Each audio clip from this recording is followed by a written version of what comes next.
Hello, I am Citizen Sleeve, and welcome to another movie review. If you have any suggestions for movies or TV shows you'd like me to review in the future, please chuck them in the comments. I shall have a gander and add them to those I've already garnered from you fine folks. If you enjoy my content, please consider subbing to the channel and spreading the word. It helps the channel no end and is most appreciated. Right then, on to the review. Mortal Kombat 2021. Let's review it, shall we? Now, this is an interesting one because yet again we've got a film that does some things right in regard to the franchise itself and some things just very, very wrong. I would say not quite as good as Paul W.S. Anderson's 95 version because I think that version has more charismatic characters for the most part. You know, you've got Lyndon Ashby, who plays Johnny Cage. You've got Chris Lambert hamming it up as Raiden. You've got the great Cary Hiroyuki Tagawa as Shang Tsung. And all these larger-than-life performances, which kind of fit more, I think.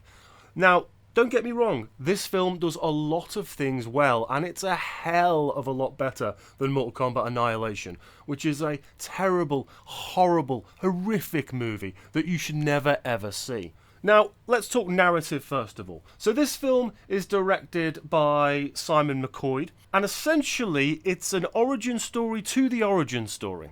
So our focal point as an audience is Cole Young, played by Lewis Tan. And Lewis Tan is a really good martial artist, but he's a very generic entry character with little charisma. Now, he's essentially got a tattoo that is the Mortal Kombat symbol. It's like a birthmark. And anyone who has one of those has an invite to the tournament to fight on behalf of Earthrealm. Then you've got Jessica McNamee playing Sonia Blade, and you've got Jax, and they're looking for these people to try and protect them because they know that a lot of them have been getting killed off with this tattoo. And one person she's managed to get is Kano, and he is easily the best thing in the film, but we'll talk about that in a minute. So they're all off trying to find different people who are supposedly going to fight in this tournament because of this tattoo, and a lot of anomalies have been happening in the world, and Sonia's been learning about the Mortal Kombat lore and things like that. In the end, they managed to get Kano, who's already there in the warehouse, and they managed to find Cole Young. That's what Jax does. Jax then has the fight just after that with Sub-Zero and gets his arm smashed, which you've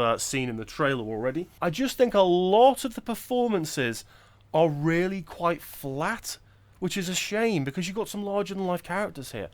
I mean, the standouts are really, really obvious. Joe Taslim as Sub-Zero is excellent, really menacing, has some great lines, is really quite intimidating. His powers look amazing as well. There's a bit where he just rains down ice onto a road that looks amazing. I also think Hiroyuki Sanada as Scorpion is absolutely brilliant as well, blinding in the role. They have a truly epic fight long ago in outside Scorpion's house in his village, and loads of ninjas are coming out. The gore is there. There's loads of cool moves. It's where he basically finds a Japanese gardening tool implement and turns it into the spear that we know so well. So there's moments like that which are really bloody good. And then the standout, as I said, has to be Kano. He's just really funny. Josh Lawson's performance is excellent. He's got a nice balance. He's got some great jokes. He's really more of our lead into this world in a way than Cole Young is, because you tend to like him more. The rest of the characters, really, as I said, they just seem quite flat to me. Raiden was nowhere near as good as Christopher Lambert's version. And I know Chris Lambert was hamming it up, as I mentioned, but he brought charisma to the performance and personality.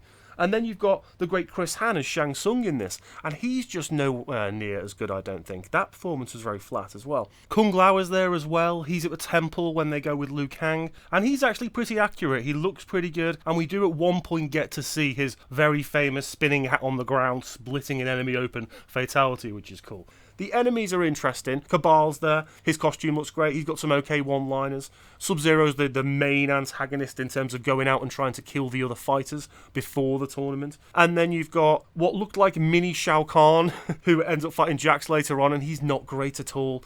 He hasn't got much personality, or certainly it didn't seem like he had any. Melina, on the other hand, isn't treated wonderfully well. She has kind of got the lip split at the side, and it does get bigger later on. You see more of the teeth. She does have a couple of fights, which are pretty decent, but she's not treated wonderfully well in the film as a whole. She's essentially just one of Shang Tsung's lackeys, and again lacks any real personality at all. Now, in essence, once they're all together, they've got all the fighters with the tattoos from Earthrealm. They have to go off and find Raiden's temple, and Kano kind of knows where it is in the desert. They go off, they meet Liu Kang, and they start training. And they explain it, basically. You need to unleash the power within you in this temple. So they practice, and there's practice fights going on between the different various fighters as they try and work out their powers. And Kano, as at a dinner table, gets really angry and gets his eye laser, stuff like that. So it all develops relatively quickly, but in kind of an odd way, I guess. It's a bit like shoving midichlorians into Star Wars, if you will,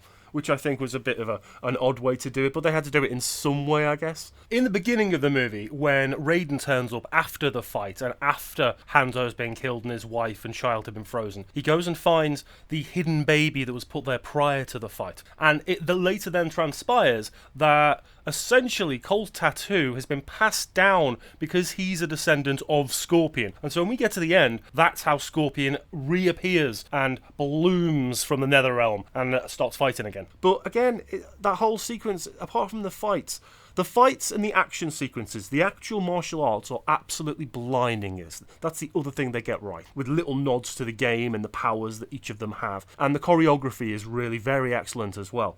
But the editing tends to be a bit too haphazard in terms of the way it cuts and when it cuts. It could just be a little bit slower and linger on fights more to give them more to breathe with, I guess. The most egregious thing in this whole film, unfortunately, is the fact there is no Mortal Kombat. There is no tournament. And what are they doing to not include the Mortal Kombat tournament itself? That's the whole build-up. So that's why I mentioned it was like an origin story of an origin story. Because you get to near the end and you realise they've already made their little own mini tournament, kind of, between Cole, Scorpion, Sub-Zero. And then that's that. There's no tournament. There's a nod to Johnny Cage at the end, which is also really annoying because he is traditionally our way into Mortal Kombat. He's the Joker, he's the plucky film star, he's the guy who banters about and gets the audience interested and involved and is the entry point. And this time he's been swapped out for Cole Young, a generic made-up character who I just don't really fits in very well with the rest. Now, Goro's in there as well. He's okay. I just think a missed opportunity there. We don't see really much of him. His shadow casts over the Outworld realm door where Shang Tsung is for a bit, and then we see one big fight with him and Cole, but he doesn't really do much. But again, that's a good fight relatively, and there is a lot of major gore that happens, so that's something else they just get nailed right on and get it right. Reptile's a letdown. He's essentially just a CGI reptile, human size, and Kano just has a bit of fight with him. They have a little bit of a scrap, and Kano just rips his heart out. That's it, really. That was a bit of a wasted opportunity as well, I think. There's just a lot of things in this film that could have been done better, despite the 3 or 4 good casting choices, production values, and the fighting. You know, everything looks good, the costumes, the special effect. Most things look pretty damn good. But the narrative isn't brilliant, the letdown of not having a tournament hurts it, and the flat performances of a lot of the characters definitely detract from what could have been a better film.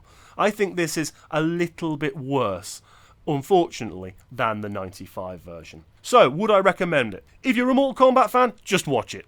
You'll like some of the characters, you'll enjoy some of the powers, you'll get over the stupidness. If you're not a Mortal Kombat fan, but you're a fight fan, you like action, you like MMA or whatever, you might dig this as well. Because as I said, the action sequences are really good, the choreography is great, martial arts is great.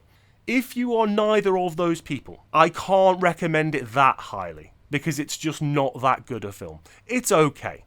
So if you fancy a nonsensical action film, go ahead. But it doesn't really introduce you into the universe as well as it could have. If you've seen this movie, what did you think? Did you enjoy this particular piece of cinema? What did you like or dislike about it? Talk to me in the comments. Thank you so much for watching, and as always, if you've liked this review, hit that thumbs up. If you dislike the review, hit that thumbs down. And if you really enjoy my stuff, please sub to the channel and spread the word. You can also follow me on most social media platforms and Twitch as Citizen Sleeve.